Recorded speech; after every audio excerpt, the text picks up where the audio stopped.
Hi, my name is Andrea Palašti, and I teach elements of art to first-year bachelor students at the Academy of Arts in Novi Sad, Serbia. And I am supposed to teach about lines, shapes, colors, and perspective, of course. But what does it mean to teach the theory of form in the midst of a climate breakdown? How can one navigate the teachings of color, theory, and perspective when the entire world is losing its sight? We are indeed in a world full of troubles. So how can an art class also be a form of care? Recently, I created an experiential workshop series at the River Danube. The development of this alternative way of learning emerged as a crucial response in today's landscape. I was very much interested in how we can teach about elements of art through the case study of the River Danube and by exploring pedagogical impulses that are connected to the environmental concept of entanglement.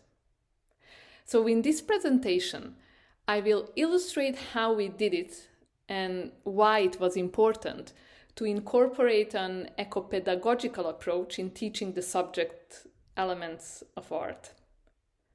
But before we go into details, let me take you on a short detour along the Danube. The fabled Danube is enchanting. Its shimmering water is immersive. It flows and circulates. But it can also freeze. During the raid in Novi Sad on January 23, 1942, the Danube was frozen and slippery. The victims were ordered to take their clothes off and forced to march across the frozen river to a big hole made in the ice. And then they were shot and fell under the ice. On April 4 in 1999, a refrigerator truck was found in the river of Danube near the village of Kladovo. It was a state secret until 2001. The truck belonged to the Pig Progress Export Slaughterhouse from Prizren. And inside, there were 86 dead bodies, Albanians murdered by the Serbian forces during President Slobodan Milosevic's military campaign in Kosovo.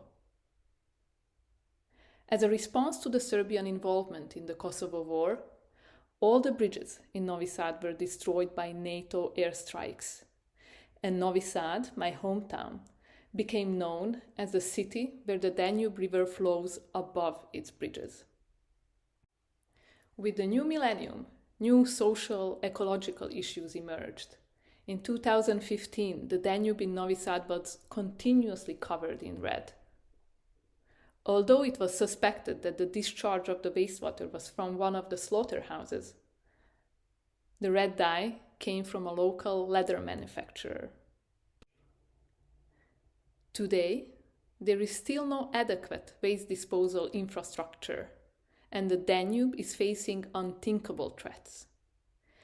Everything we flush down the toilet and wash down the kitchen sink goes directly into the river. Of course, the Danube has always been a great inspiration for artists. But today we cannot think of the Danube without also thinking about the brutal social, political, and the ecological events that happened and are continuously happening on its shores. And all these events are changing the line, the shape, and the color of the Danube. It changes our perspective onto it as well. So how to paint the river landscape after all these events that are embedded in the memory of the water? For me as an artist teacher, the challenge is not only to learn artistic techniques and definitions, but also to cultivate a critical mindset that embraces adaptability and a deeper connection with the environment. In this light, the workshops consisted of practical activities and gathering of information about the Danube River, its line, color, shape, and texture, but also about the speed of its current, the temperature of the water, and its microbiological compositions.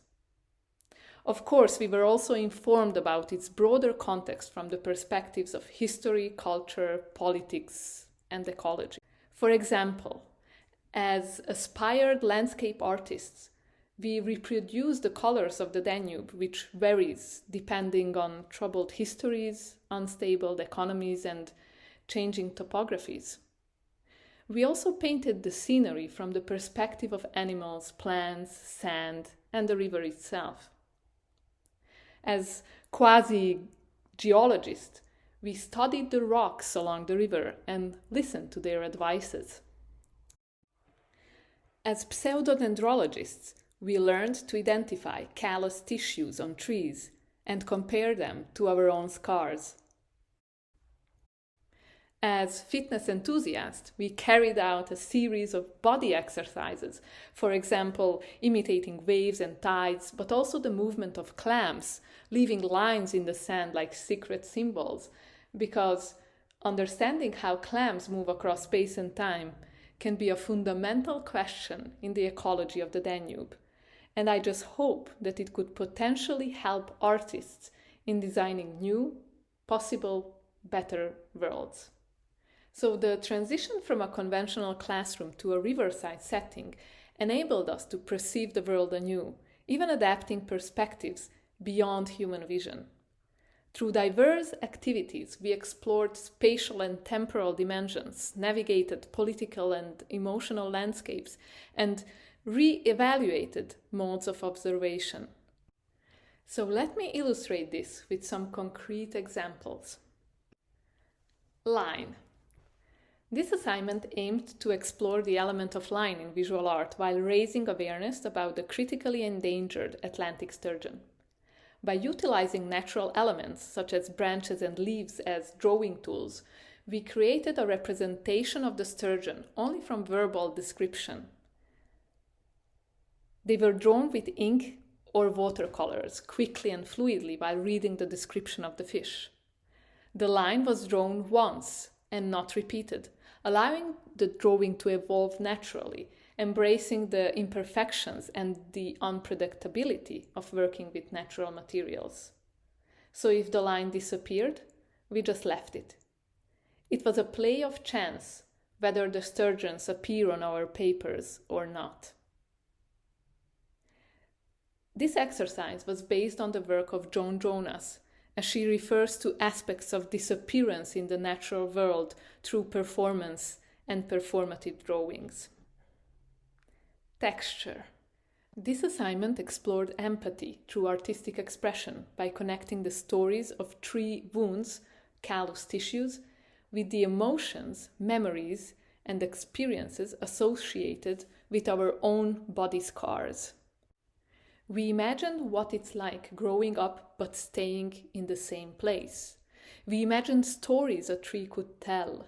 We used wooden pencils and drawing tools connecting the act of creation with the materiality of trees, incorporating our own body scars into the drawing, weaving together the stories of trees and humans.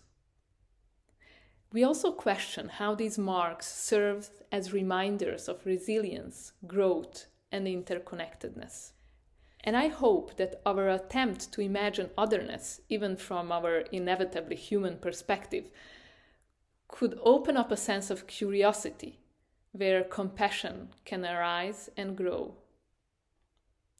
As an inspiration for this exercise, we looked at Zoe Leonard's work, The Tree Fence, in which she captures close-up views of tree trunks that have grown around and partially swallowed sections of iron railings.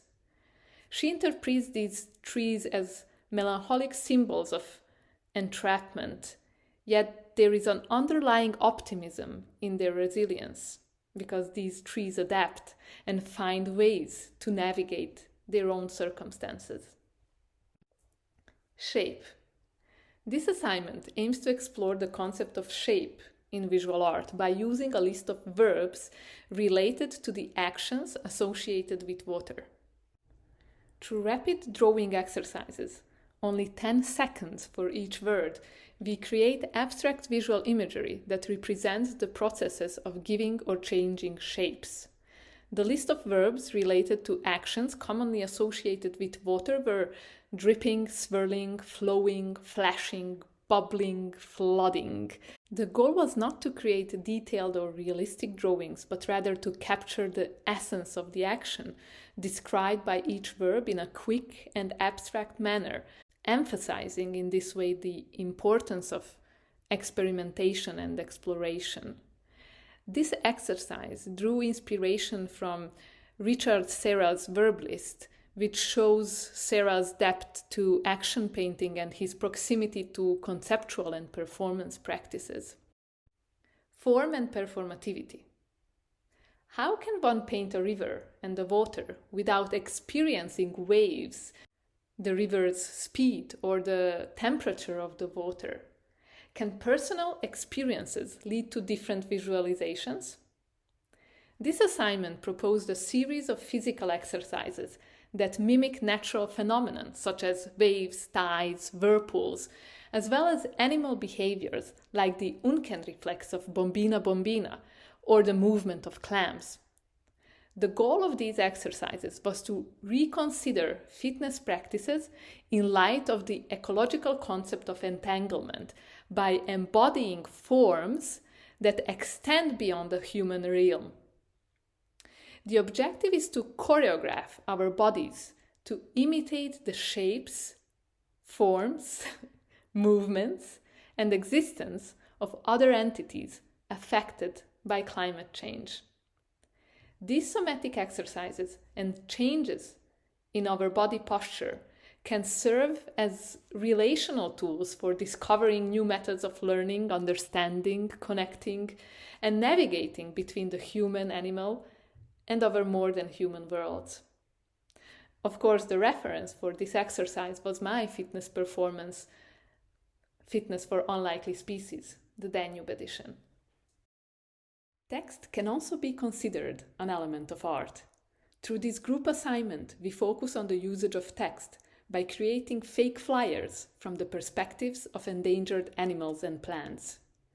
Using our collective imagination, we crafted public advertisements that spotlight the unique characteristics and challenges faced by our chosen species. For instance, the frog Bombina bombina is depicted hosting a concert, the European otter is searching for its fur, and the European huntfish Umbra crameri is escaping from the aquarium.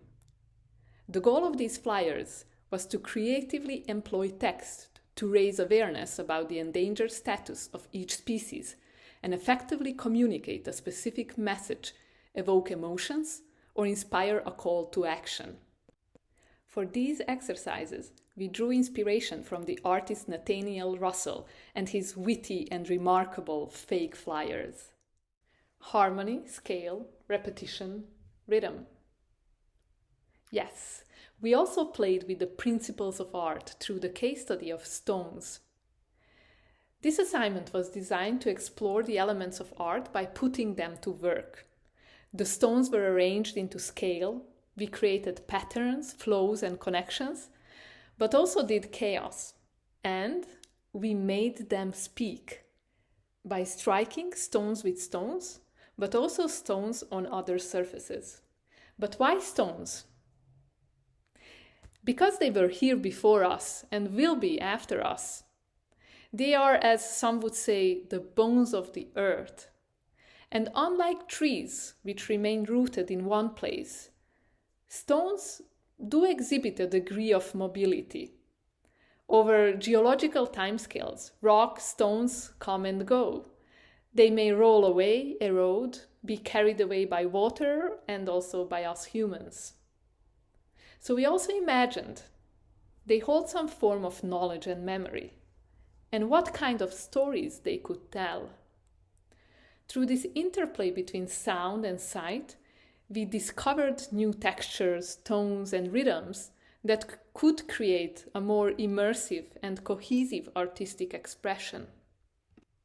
We took inspiration from the artistic group Non-Human Nonsense and their project Turn to Stone, but also from the wonderful composition Stones by Christian Wolff, in which the artist is asking all of us to just listen, to open our ears and hopefully our minds, because if we listen carefully, it's more than just the sound of stones we will take away from this experience.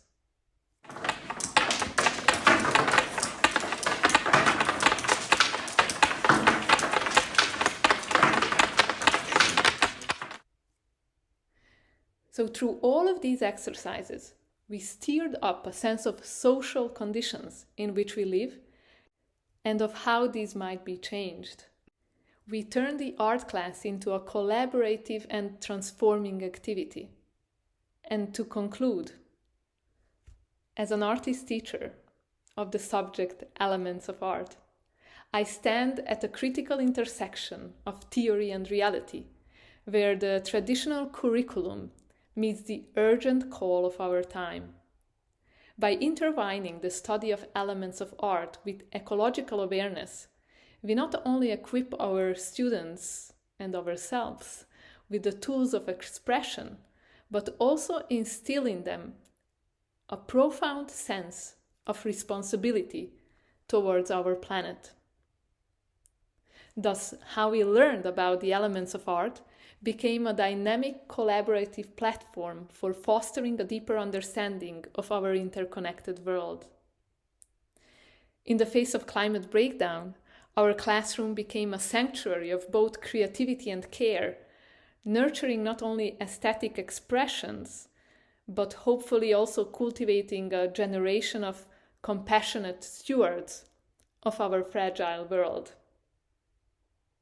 And a heartfelt thank you goes to all the students who participated.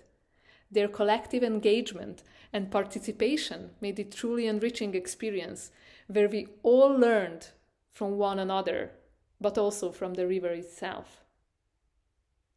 Thank you.